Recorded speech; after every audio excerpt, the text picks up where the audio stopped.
الأنبياء والمرسلين سيدنا محمد وعلى آله وأصحابه أجمعين. Para muhtaram, para alim, para ulama, para ibu jemaah masjid Al-Hidayah Al-Hashimiyah rahmatullah. Alhamdulillah, kita sudah ada di penghujung daripada bulan Muharram. Mudah-mudahan seluruh rangkaian ibadah kita baik yang fardu maupun sunat senantiasa diridhoi dan diterima oleh Allah Subhanahu wa taala. Salawat serta salam marilah senantiasa kita sampaikan pada suri tauladan kita semua, panutan kita semua, baginda Nabi besar Muhammad sallallahu alaihi wasallam. Sunahnya kita pegang erat, mudah-mudahan kita istiqomah. Ahya sunnati faqad ahabbani wa man ahabbani kana ma'i fil jannah. Siapa orang yang menghidup-hidupkan sunnahku termasuk ngaji, maka ia itu artinya ia cinta padaku, dan beliau siapa yang cinta padaku atau bersamaku di surga Allah Ta'ala. Jadi ngaji kita hari ini mulai bab baru, karena ngaji kitab Zadul Ma'ad saya pikir sudah hampir 2 tahun ya. Dan ini kita masuk ke bab kitab Nasrul Ibadah. Kebetulan kitab ini dulu pernah diborong oleh Pak Teguh Al-Maghfurlah, Pak Teguh Al-Maghfurlah, Pak Almarhum ya, Pak, untuk dikasih hadiah waktu itu 55 10 5 kitab ini yang sebelah kanan ini, Nasrul Ibadah, itu terjemahan saya. Nah, kitab ini sebenarnya sudah ada di habis masalah, insyaallah akan terbitkan lagi. Tapi sebelum terbit lagi, saya mau rubah formatnya. Nah, sebelum dirubah formatnya, saya sampaikan dulu ke Bapak Ibu. Jadi Bapak Ibu, bukunya belum jadi, sudah terima kitab ya. Kumpulkan aja nanti fotokopian ini, jilid, kalau yang digital bisa dijadikan satu file ya. Mudah-mudahan kajian ini bermanfaat dan insyaallah setiap pengajian yang ada di masjid ini senantiasa diiringi turunnya rahmat dari Allah Ta'ala. Yang sakit Allah sembuhkan sakitnya, yang punya masalah selesai masalahnya, yang punya hutang lunas hutangnya, yang belum haji belum umroh bisa berangkat saja. Allah menjaga seluruh kita untuk ibadah. Amin ya rabbal alamin. Jadi kitabnya namanya Nasrul Ibadah. Nama kitab aslinya itu Al-Munabbihat 'alal Istidad li Yaumil Ma'ad. Jadi kitab aslinya itu punyanya Ibnu Hajar Al-Asqalani. Ibnu Hajar Al-Asqalani itu yang menulis kitab Sharahnya Sahih Bukhari. Sahih Bukhari itu ditulis oleh Ibnu Hajar Al-Asqalani diberi nama Fathul Bari. Ibnu Hajar Al-Asqalani juga mengarang kitab Bulughul Maram. Pernah belajar Bulughul Maram. Kebetulan saya waktu mondok dulu itu kitab Bulughul Maram. Dan Syekh Nawawi merasa kitab itu penting, diberi syarah, diberi keterangan. Kitab dari Al-Munabbihat 'alal Istidad li Yaumil Ma'ad diberi keterangan, terus kitabnya diberi judul Nasrul Ibadah. Oleh Gus Arifin diberi keterangan lagi, tapi tetap judulnya Nasrul Ibadah, hanya dikasih terjemahan nasihat untuk para hamba, ya. Jadi ini salah satu kitab yang saya sukai dan sudah hatam dan sudah saya terbitkan. Insyaallah nanti kalau terbit lagi, nanti kita launching ya, kita kita rapiin ya. Nah, ini caranya saya menampilkan di pengajian Bapak Ibu itu nurut tema seperti kita sebelumnya. Satu Ma'ad juga bertema. Jadi ini kita nurut tema. Bismillahirrahmanirrahim. Itu saya kasih judul 3 pembentuk ibadah. Wal maqalatul hadiya wal isyru.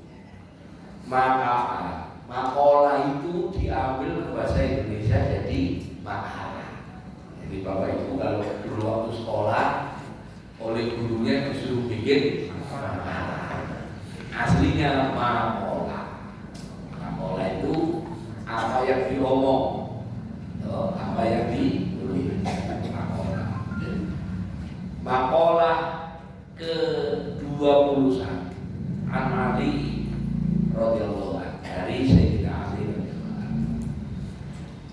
Kalau kita nyebut nama Sayyidina Ali di samping radhiyallahu anhu ada tambahan wa qarrama wajhah, dan Allah muliakan wajah.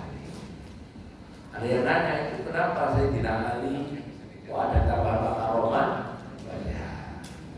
Ini saya tanya kecek aja, siapa tahu ada ustaz atau guru yang bisa kita ngajar. Kalau kita nyebut Abu Bakar belakangnya As-Siddiq. Kalau Umar bin Khattab belakangnya apa? Umar bin Khattab radhiyallahu anhu. Belakangnya ada lagi kan? Abu Bakar As-Siddiq radhiyallahu anhu ya. Abu Bakar radhiyallahu anhu As-Siddiq. Umar bin Khattab radhiyallahu anhu belakangnya Al-Faruq. Sampai harus catat itu, ya. Jadi ngaji sama bisa dipilih itu, soalnya kadang-kadang saya tanyain lagi, Umar ibnu Affan, Utsman ibnu Affan radhiyallahu anhu belakangnya, ya, Dun Nurain. Dua, apa itu Dun Nurain? Ada yang tahu? Istrinya dua-duanya anaknya kan? Makanya disebut Dzulqarnain. Kalau Ali bin Abi Thalib karromahu kami yakin. Sampai kalau ketemu nanti ada soal-soal gitu di anak-anaknya, cucunya nanya, "Mbak, kalau Utsman bin Affan itu apa gelarnya?" Gak tahu, mungkin MSc atau MSc, atau doktor atau insinyur, bukan, betul. Karena wajahnya kan Allah muliakan wajahnya. Kenapa? Ada yang tahu nggak? Pernah cerita? Sayyidina Ali itu dari kecil sampai beliau wafat nggak pernah lihat kemaluannya, nggak pernah lihat auratnya. Sampai abadi gitu. Banyak orang nggak punya belakang mau aja.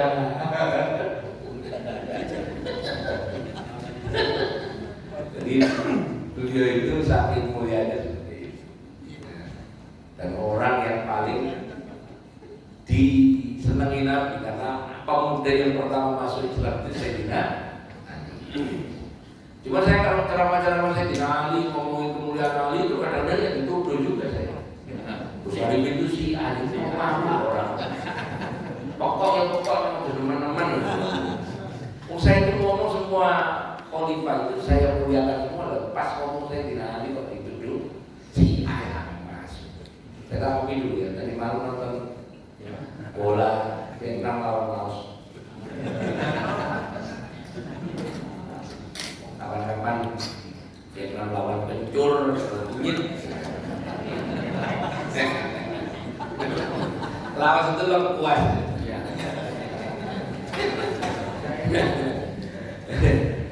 Nah, sebelum masuk baca hadis, kalau ini saya baca nanti akan catat ya beberapa poin ini. Apa kata Sayyidina Ali? Qul indallah khairun nas wa qul indan nafsi syarrun nas. Ini poinnya. Kamu kalau di hadapan Allah, pun jadilah kamu manusia indallah, di sisi Allah khairun nas, sebaik-baik manusia. Wa qul indan nafsi syarrun nas, dan anggaplah dirimu, kalau kamu menilai dirimu adalah seburuk-buruk manusia. Ini maksudnya Pak. Ini yang ini agak perlu dijelaskan lebih detail. Jadi kita itu selama ini punya prasangka saya terhadap diri kita.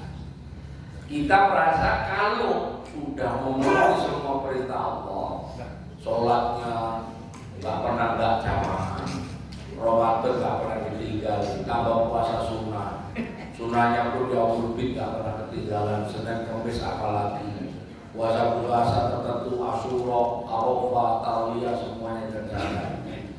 Jangan terus nanti karena kaya cuma punya zakat ya zakat, punya uang lebih sedekah infak, waktunya haji dapat kuota berangkat, punya uang lebih umroh, banyak amal kita. Terus kita menyangka diri kita mulia di hadapan Allah itu tak boleh. Enggak, ini maksudnya. Biarkan Allah yang menilai. Justru kita walaupun indah nafsi saruna, kalau kita menilai diri kita, nilai aja yang buruk. Makanya guru saya ajari kalau kita beramal baik sudah banyak, justru yang kamu ingat kalau bisa kurangnya amal kita, koreksi amal kita sehingga kita tidak sempat koreksi amal orang lain. Kita ini pengangguran, nggak pernah koreksi amal kita. Akhirnya amal orang lain kita koreksi karena pengangguran. Apa pengangguran? Gak ada kerjaan. Lihat pagi-pagi dari sebelum akhir udah berangkat. Mana sih itu? Naik motor polisi kayak nggak ada, ngerti di sini aja. Apa itu ahli daya? Apa itu udah berustaz yang ngomongnya kronekan? Ada. Jadi pokoknya koreksi gitu. Padahal aslinya kalau kita menilai ya diri kita sebelum diri. Makanya dulu saya sampaikan sampai detik ini kita nggak tahu amal mana yang diterima. Nggak tahu. Dan mulai dengan balik sampai hari ini hari Ahad tanggal 20 Juli jam 6 lewat jam 5 lewat pasar belum tahu apakah sholat kita diterima, apakah zakat kita diterima, nggak tahu. Karena nggak tahu kita nggak boleh menilai amal orang lain. Jangan-jangan orang lain amalnya sudah diterima. Kalau nanti ini sampai memahami, kita terhindar dari trometan. Gampang menghubungi orang yang satu pelindung lihat, karena kita yakin bahwa di hadapan kita sendiri kita buruk, tapi mudah-mudahan kita oleh Allah dipandang baik. Itu tapi kalimatnya mudah-mudahan ya. Kita nggak boleh menduga betul beres dengan Allah belum. Jadi nggak boleh kita bilang, mau sampai kan nggak kenal orang dalam yang ngurusin amal kan? Di sini WA gitu, amal diterima kan nggak bisa. Maka terus kalimat ini dijelaskan oleh wadanda kama qala Sayyidi Syekh Abdul Qadir Al-Jilani. Syekh Abdul Qadir bacanya Jilani. Cuman orang ada nyebut Jailani. Ada namanya Jailani. Aslinya Jilani. Daerah Jilan. Irak. Nah, kalau nyebut Syekh Abdul Qadir Jailani ada gelarnya itu Qaddasa Sirruh. Mudah-mudahan Allah bersihkan, sempurnakan jiwa silsilnya. Kata saya Abdul Qadir Jailani, "Idza kita ahad," kamu kalau ketemu orang minanas dari seseorang roh itu fadlulahu alaika wa ta'budu asa ayyakuna indallahi ini wa aqamta. Kalau ketemu orang apapun orang itu, maka buat mindset kalau bahasa anak sekarang bahwa orang itu lebih mulia dari diri kita. Ketemu orang itu begitu. Saya dulu di jalan itu wali kutub, wali yang Sultanul Aulia. Kalau Nabi itu Sultanul Ambiya, Sultan yang para Ambiya. Kalau kalau Syekh Abdul Qadir Jailani itu Sultanul Auliya, pemimpinnya para wali. Kalau Jumat itu Sultanul atau Sayyidul Ayyam, pemimpinnya hari. Kalau Ramadan itu Sayyidus Subuh, pemimpinnya bulan. Itu ya, sampai ini ilmu begini. Penting kalau lagi iseng-iseng itu kenapa Allah itu ada melebihkan sesuatu dari yang lain. Pokoknya kata saya Abdul Qadir, kalau ketemu orang pokoknya anggap dia lebih baik. Ya, pertama, bila kita ketemu Pak Ika Nasoliro, ketemu anak yang lebih kecil dari dia, kecil itu maknanya lebih muda, ya, lebih muda. Ada yang silwana atau itu pada sangka anak orang itu.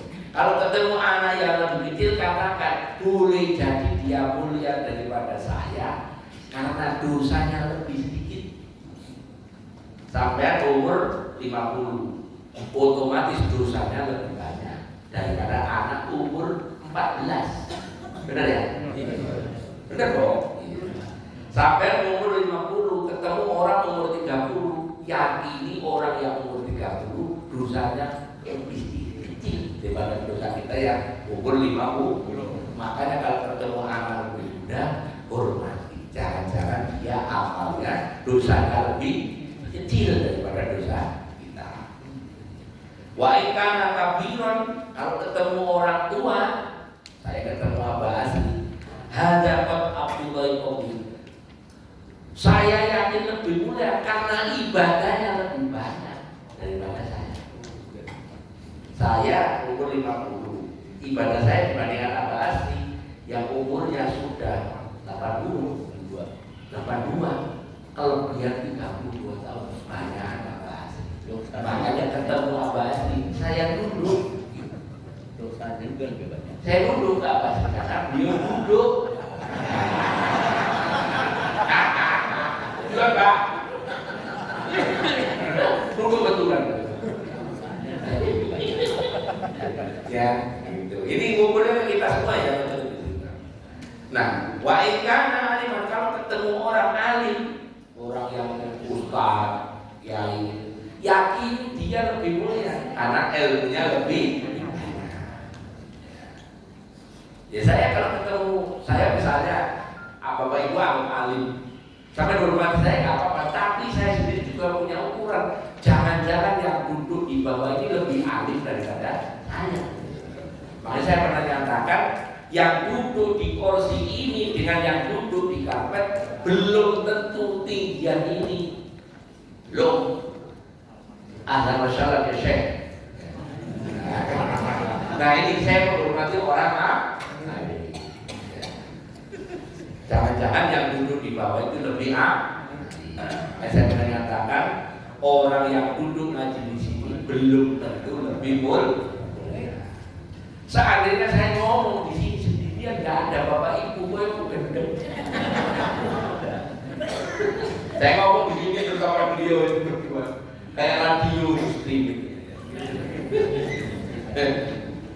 Nah, halaman berikutnya, nih.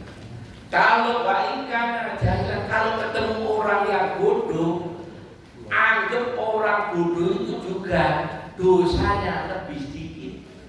Karena orang bodoh itu, kalau bodohnya karena memang tidak tahu, kalau melakukan kekeliruan tidak dicatat. Dulu pernah saya ngomong, makanya kadang-kadang enakan dan ngaji. Itu ya, pernah saya ya. Karena orang yang bodoh, nggak tahu ilmunya, kemudian dia beramal, dia yakin, dia sendiri yakin amalnya diterima, ya nggak apa-apa begini. Kita yang tahu, yang alim, merasa alim, ya jangan menghina dia. Jangan-jangan dari bodohnya itu Allah terima amal, tetap kita hormati. Orang itu bisa disebut alim kalau ada bandingannya. Orang itu disebut pintar kalau ada bandingannya. Bandingannya ada orang bodoh. Orang itu disebut kaya kalau ada bandingannya. Orang miskin. Orang itu disebut muda kalau ada bandingannya. Orang tua. Seandainya di dunia ini sama umur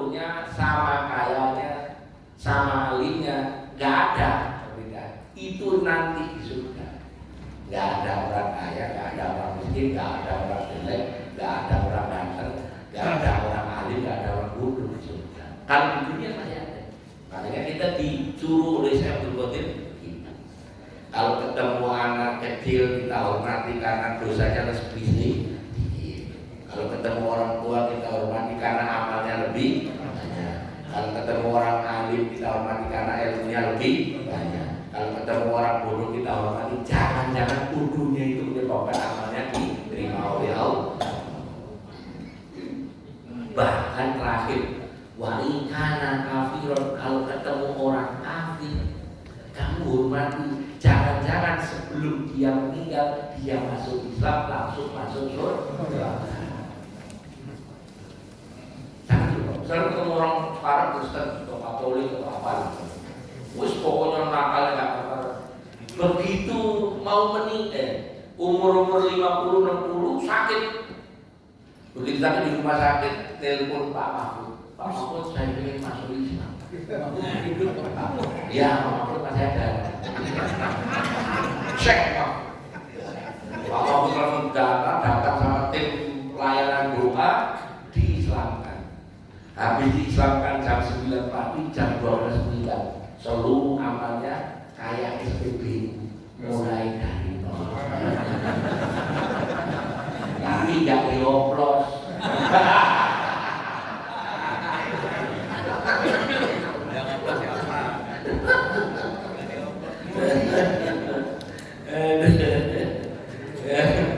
Jadi gitu ya.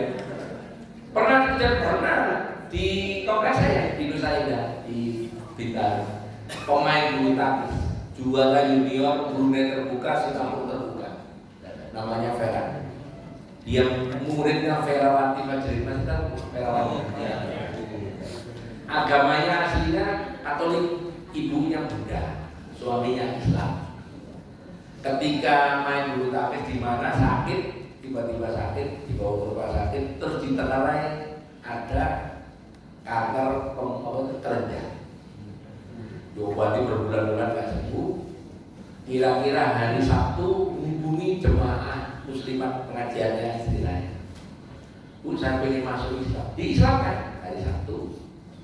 Diislamkan hari Sabtu, disuruh suruh keramas lah, dimandiin sama keluarganya.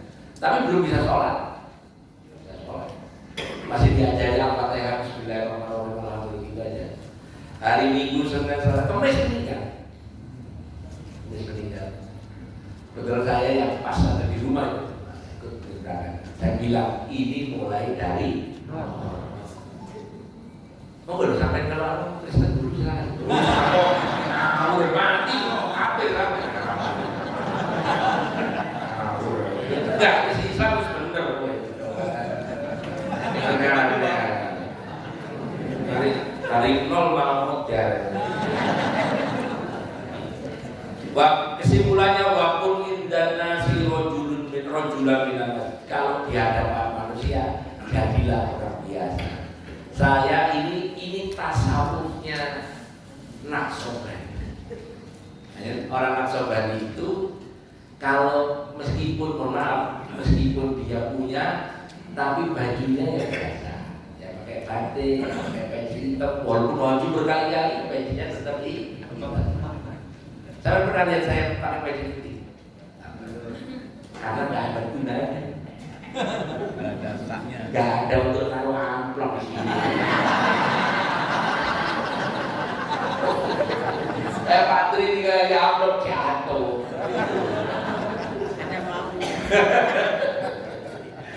Artinya ya itu biasa. Makanya di kalangan torekot itu orang-orang kalau datang ke masjid ya sarungan, sandalnya pun ya sandal jepit, lili, dematu, swallow, ya. Karena pernah bawa sandal bagus saya hilang itu masalahnya. Om saya itu pernah khotbah satu masjid gede gitu.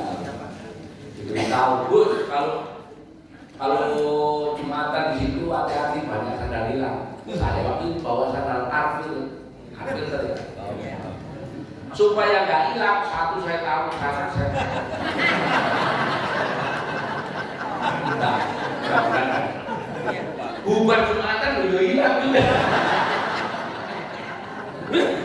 Itu yang pernah itu perjuangan dulu tahun 2000-an. Terus saya khotbah di situ, ngaji di situ saya ngomong itu sampai dekami loh minta maaf. Nah, saya sekarang ngaji di situ, sadar saya dilakukan di sini. Di sini. Ini Ustaz saya amankan dan sini.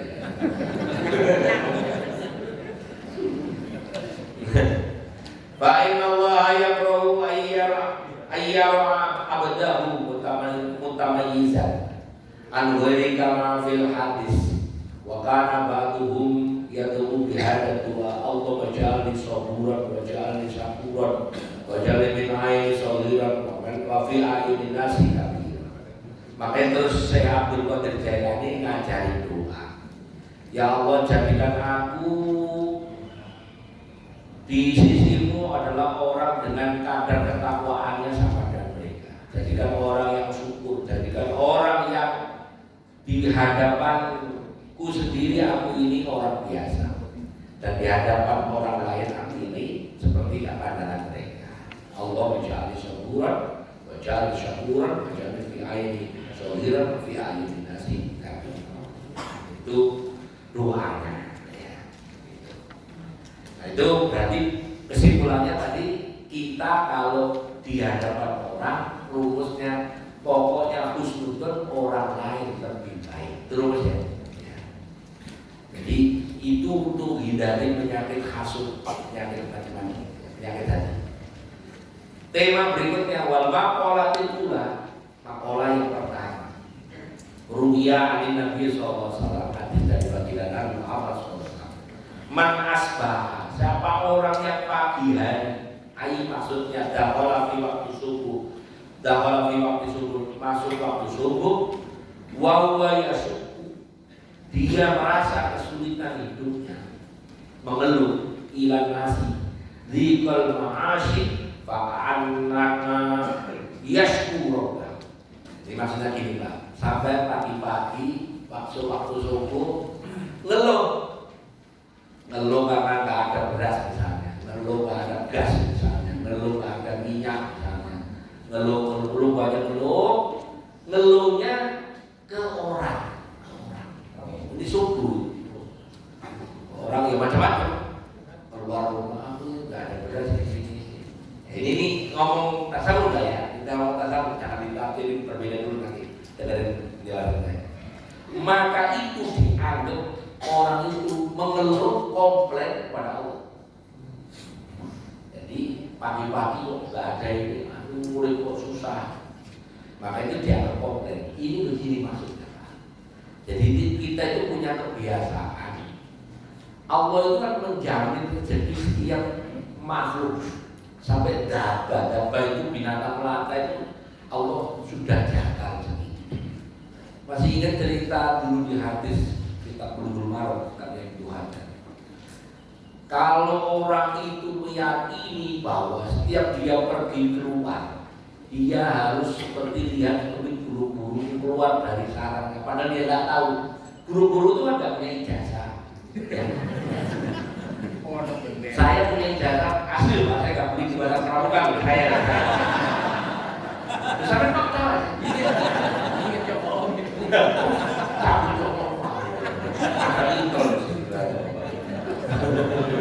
Asli jasa pembimbing saya masih ada.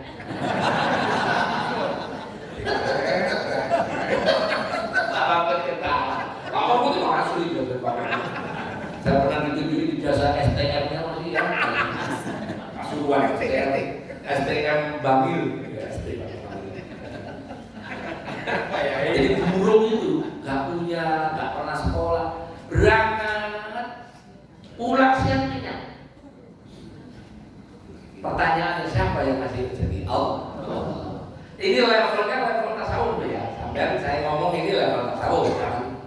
Iya, Musalimin berangkat ke sini Pak itu udah nyiapin amplop, jangan ngomong begitu. Nggak salah ini nanti. Ini ngajarin kita begini loh. bahwa seandainya kita mau minta pada Allah, Allah insya Allah kan kasih. Makanya dulu ada dulu sampai sekarang. Kalau bisa pagi hari itu jangan bangun ke sini, karena nanti rezekinya dipatok. Ayam saja yang nggak pernah sekolah TK, SD, SMP sampai S3, rezekinya iya ayam tuh iya. Maksudnya ini umum. Jadi Allah itu ngasih rezeki pada siapa saja yang dikehendaki. Yarzuqu liman yasha'u wa yaqdir. Di ayat Quran itu kalimat depannya itu Allah memberi rezeki liman yasha. Liman yasha sesuka-suka Allah ngasih orang lebih yang urusan Allah, kasih orang dikit masih. Dan kalimat berarti yakdir jatah. Jatah itu juga jatahnya. Sampai kerja golongan 3A, PNS gajinya ya jatahnya itu. Sampai jadi dosen lebih tinggi lagi, lektor kepala, doktor, profesor, jatahnya itu. Sampai jadi pegawai pabrik, mandor, jatahnya itu. Tapi sampai tahu nggak ada di luaran yang sekolah enggak, SD juga nggak lulus, jadi sutri di Surabaya beli ya apa kapal, beli kursi-kursi semplet, itu rumahnya di Darmo. Darmo itu kayak di sini ya, kayak di tempatnya Pak Mahfud kayak Bona lah. Tapi yang pernah orang Surabaya pasti Darmo. Rakyat Darmo itu rumah yang gede-gede ya, kayak Bona, kayak Pondok Indah kayak gitu. Itu SD kan? Ini maksudnya. Jadi kita jangan gampang komplain. Terus Nabi Abdullah bin Mas'ud diajari doa oleh Rasulullah.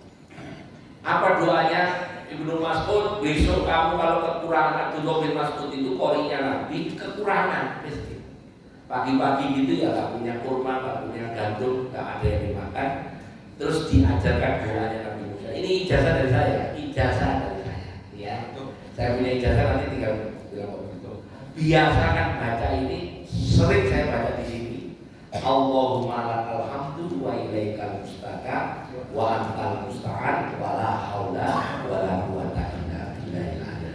Sampai masukkan di doa dengan tiap doa.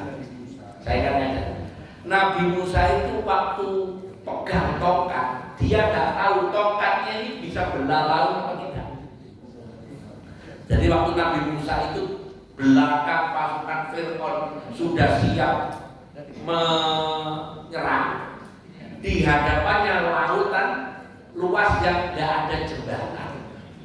Terus Allah perintahkan Musa, pukulkan saja tongkatnya ke laut. Waktu Nabi Musa pukul itu, Nabi Musa nggak tahu ini jadi belah atau tidak. Sama dengan hari pagi hari kan kita berangkat keluar ke cari kerja, kita juga nggak tahu dapat duit atau tidak. Waktu kita berangkat dari rumah yang kontainer, kita belum tahu menang atau tidak. Betul nggak? Yang berangkat ngajar ngaji ya upload pasti. Kalau ngajar ngaji nggak dapat. Iya.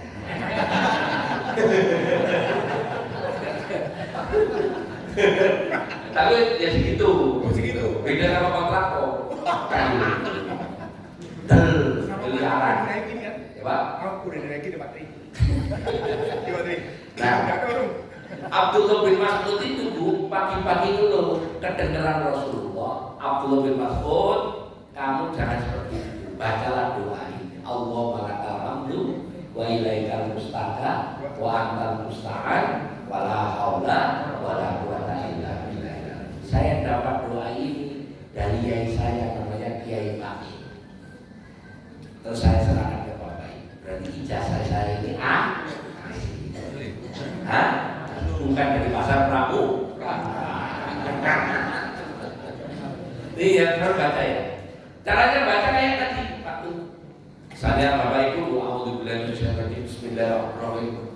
Hamdan wa ni'amahu wa yukafi mazidah ya rabbana lakal hamdu kama yanbaghi li jalali wajhikal karim wa la ilaha illa anta subhanaka inni kuntu minadh dhalimin. Ini kemarin dari jasanya dari saya. Doa dari Nabi Yunus. La ilaha illa anta subhanaka inni kuntu minadh dhalimin. Terus Allahumma lakal hamdu wa ilaikal mustaqim.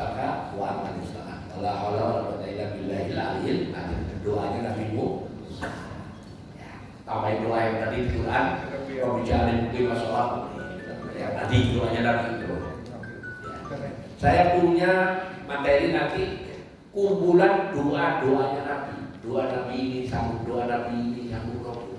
Insyaallah ya, nanti kapan-kapan. Saya jasa asli. Asli. Wa al-Amas berkata wa nasta'inuka ala fasadi bima wa nas'aluka sadaka amrina kulli. Tambah ini sejarah kali cara saya baca, tapi ini Bapak boleh baca ya, tambahannya. Ya doanya Allah melakal hamdu jangan diayat. Terus wa man asbaha, siapa yang pagi hari aida khala fi subuhi, ketika masuk subuh li umurid dunia khazinan faqad asbaha sahibat Allah, bersedih karena urusan duniawinya, maka dia seperti tidak terima dengan ketetapan Allah. Maksudnya gini, sampai pagi-pagi sholat tahajud belum, subuh belum, wudu belum, kalau jam dulu dia belum mandi, tiba-tiba ngomongin badokan. Buat ekstremis badokan.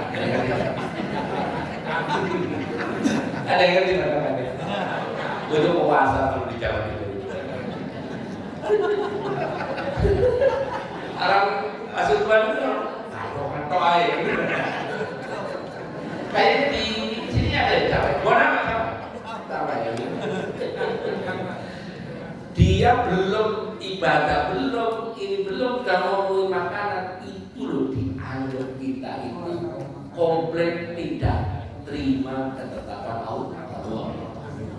Banyak langkah pertama bangun, ya wudu, terus sholat. Kalau masih ada belum subuh ya tahajud, keluar masuk. Doa Allahumma lakal hamdu wa ilaika mustaqa wa anta musta'an wa la haula wa la quwwata illa billah. Insyaallah Allah bukakan min haitsu la yahtasib. Dibukakan rezeki dari arah mana saja ya Allah berkehendak. Tapi nanti ada bab lagi. Seberapa? Nah, jangan tanya dulu. Karena Allah itu ngasih rezeki ke hambanya nurut wadah. Nurut wadahnya. Ini kok banyak ini? Nih. Kalau wadahnya segini, Banyak ini. sampai timpain satu ember, masuk segini penuh, tapi sisanya tumpah. Kalau rezeki sampai seember, ditumpahin seember, masuk semua. Rezeki sampai sesungai, ditumpahin seember, kurang. Tempatnya sampai selaut, ditumpahin sesungai, juga kurang. Jadi cara pandangnya, rezeki apapun yang diterima oleh Allah kita terima. Maka siapa orang yang tidak menerima sedikitnya rezeki dari Allah, jangan pernah harap Allah akan ngasih rezeki yang gede. Kalimat ya. Siapa orang yang tidak terima dikasih sedikit, maka jangan harap Allah akan kasih yang besar. Contoh, ada orang ngasih kita sebelah daging, sebarang kasih Pak Tri itu banyak ini berapa Pak Tri? Bagus Pak. Sekilo ya? 8 ya? Misalnya Bapak Ibu dapat 8. Kok semene? Nah, ini kalimat kok semene. Karena boleh jadi sampai nggak ukur ada orang yang nggak dapat. Saya itu nggak minta Pak Tri dikasih kepala, tapi request sebelumnya. Kita namanya.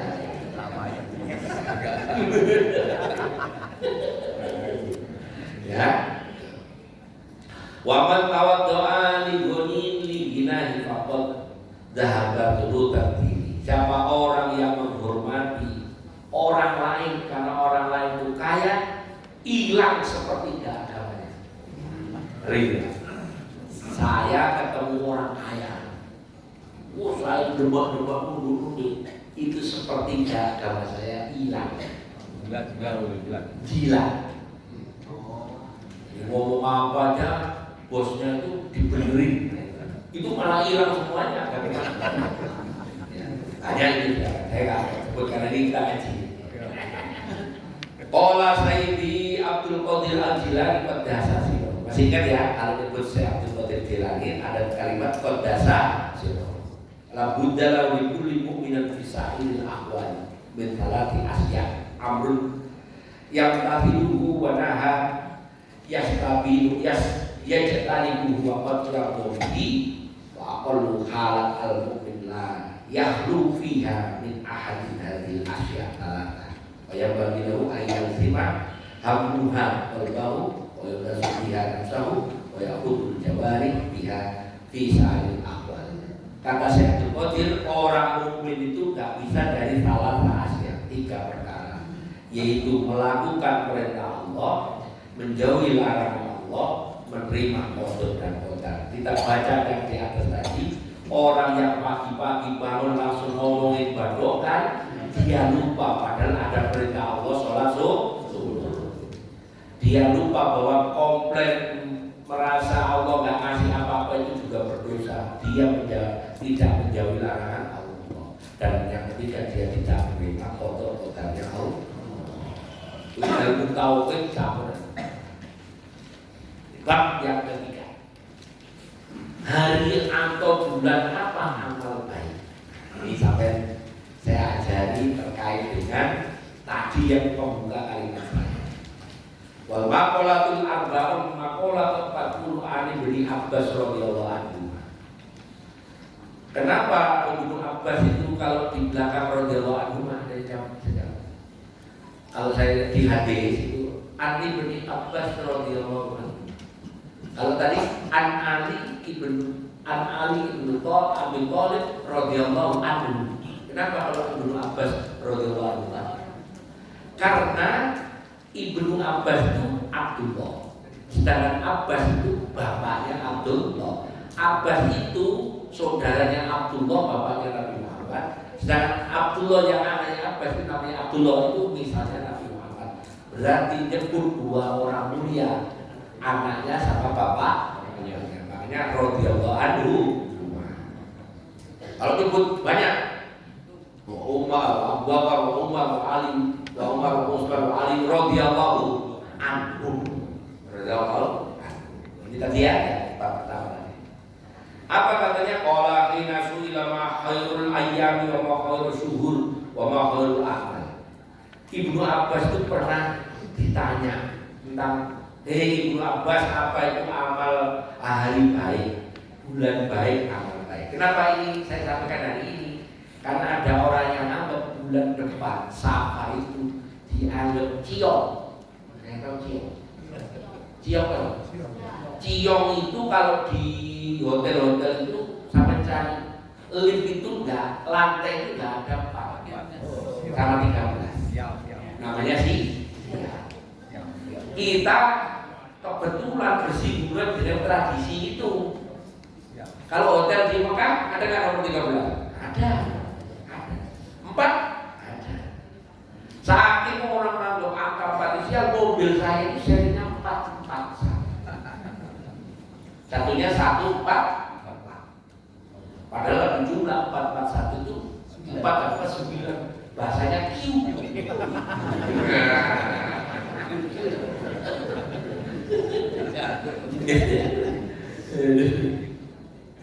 Maka kata Ibnu Abbas, khairul ayyam yaumul Jumat. Sebagus-bagus hari adalah hari Jumat. Wa khairul syuhur syahr Ramadan. Sebaik-baik bulan Ramadan. Ya. Terus yang terakhir sebaik-baik belum ya. Qala Abu Bakar Allah. Syuhur Rajab, bulan Rajab. Syuhur Zaki wa syahrul Sya'ban syahrul Syaqi, azad wa syahrul Ramadan syahrul Qisadi dari kasar. Bulan Rajab itu bulan nanam, bulan Sya'ban itu bulan Maili, bulan Ramadan bulan panen. Yang sering disampaikan ustaz-ustaz di sini. Wa khairul amal as-shalatul khamsu li waqtiha, dan sebaik-baik amal adalah salat 5 waktu di waktunya. Salat 5 waktu di waktunya. Waktunya apa? Salat 5 waktu. Ini bukan di awal waktu ya. Salat 5 waktu di waktunya. Saya nggak ngomong awal waktu ya. Artinya bukan di awal ya, tapi di waktu. yang disebut waktu boleh, waktu utama, waktu boleh, waktu utama, waktu makruh, waktu haram. Saya tanya ibu-ibu, bapak-bapak, waktu subuh itu waktu bolehnya kapan? Jam 4.43 sampai terbitnya matahari. Itu waktu boleh. Waktu boleh maksudnya boleh sholat di waktu itu. Kapan waktu utamanya subuh? Di awal zuhur. Itu dari sekarang zuhur jam 12 lewat dan 3 menit. Waktu bolehnya jam 12 lewat 3 menit sampai waktu asar. Itu waktu boleh. Tapi waktu utamanya zuhur itu di pertengahannya. Pertengahan waktu zuhur berarti jam 12, jam 1. Setengah 2, bukan di awal. Tapi di awal waktu boleh. Bagus. Asal di awal waktu bagus. Tapi boleh sampai akhir. Tapi di waktu asar dikasihkan kita siapa orang sengaja nunda sholat, mataharinya kuning dia sholat asar, sholatnya sah tapi haram. Sampai asar jam 3 lewat 20. Film lagi rame, drakor lagi rame. Sampai itu hotshot, silet lagi rame. Mama, udah asar, bentar. Ini ada solimah. Terus sampai jam 5. Jam 5 lewat itu sampai kalau lihat ke barat mataharinya sampai sholat asar. Sholatnya diterima, sholatnya sah, tapi haram. Beda sampai safar dari Bogor nanti kita sholat asar di rest area deh. Ternyata sebelum masuk rest area macet, sampai di rest area malah udah hampir maghrib. Begitu sudah wudhu baru Allahu Akbar, kedengeran maghrib terusi. Karena tidak sengaja ngulur-ngulur waktu. Maghrib di awal waktu. Isya itu waktu utamanya tengah malam. Tidak beritahu. Nabi Muhammad itu pernah seandainya tidak memberatkan umatku, maka waktu Isya jam segini ngomong ke Umar bin Khattab. Waktu ngomong jam segini itu Umar bin Khattab habis tidur. Tengah malam. Makanya saya kalau ngaji maghrib, kan ngajinya belum selesai. Isya saya suruh, nggak usah ada terusin sampai selesai. Kira-kira jam 8 baru sholat. Nggak usah ada. Kaget. Orang-orang sekarang itu kan kalau dengar adzan kan heboh kan. Ya artinya kalau dengar adzan ya biasa maksudnya. Coba sampai sekali-kali adzan jam 10. Datang tapi ngamuk. Pas ada turunnya malah nggak datang. Nah sekarang. Nah kemudian ada orang nanya kepada Sayyidina Ali. Tadi nanya ke Ibnu Abbas, hari baik adalah hari Jumat, bulan baik adalah Ramadan, amal baik adalah sholat di waktunya. Maka terus orang-orang nanya ke Sayyidina Ali, nanya ke Ali, begini ya Ali, Ibnu Abbas jelasin begini. Oh terus Ali berkata, Inna khairul lausu ila ulama aku kama marfu min masyriq wal maghrib al-tilka al-jawab yaqulu fi jawabil kabir. Terus berkata, oh kamu nanya ke siapa namanya? Ibnu Abbas jawabannya gitu. Maka kata Ali, inna khairal amal ma yaqbalullahu ta'ala. Kata Sayyidina Ali, amal yang baik itu amal yang diterima. Levelnya beda ya. Terus bulan yang baik wa khairul syuhur mata tubuh fihi ila taubatan nasuha. Kalau bulan itu tobatmu diterima, itu bulan baik. Nah hari baik apa kata Sayyidina Ali? Hari baik itu apa? kalau kamu ini bahwa kalau kamu disebut sebaik-baiknya khairul ayyam ta'khudhu fihi minad dunya ila Allah taala mu'minan billah. Hari baik itu kalau kamu wafat dalam keadaan husnul khotimah. Jadi bedanya Sayyidina Ali ditanya orang sama Ibnu Abbas, hari baik itu apa? Hari Jumat. Bulan baik itu apa? Ramadan. Amal baik itu apa? Sholat 5 waktu di waktu. Sayyidina Ali berkata, hari baik itu apa? Hari kalau kamu nanti mati pas husnul khotimah, itu hari baik. Bulan baik itu apa? Kalau bulan tobatmu diterima. Amal baik itu apa? Kalau amalmu diterima. Berarti levelnya Sayyidina Ali dengan Ibnu Abbas beda. Kalau Sayyidina Abbas itu levelnya masih syariat. Hari baik ya Jumat, bulan baik ya Ramadan, terus apa? Amal baik ya sholat. Kalau Sayyidina Ali, hari baik ya kalau kamu mati pas husnul khotimah, itu hari baik. Bulan baik itu kalau kamu tobat bulan itu diterima, itu bulan baik. Amal baik itu kalau amal itu diterima. Makanya ada hadis dulu, bukan dulu sekarang kan. Orang yang meninggal hari Jumat itu tidak ditanyai di kubur. Meskipun hadisnya katanya nggak sahih, tapi yang ngomong sendiri meninggalnya Senin. Yang luakan meninggal hari apa? Berarti ini benar saya tidak. Yang disebut hari baik adalah hari ketika orang meninggal husnul. Mudah-mudahan semuanya banyak ukur. Nah selesai. Ini pengajiannya hari ini tasawuf campur apa? Campur fikih, campur matematika. Bukan.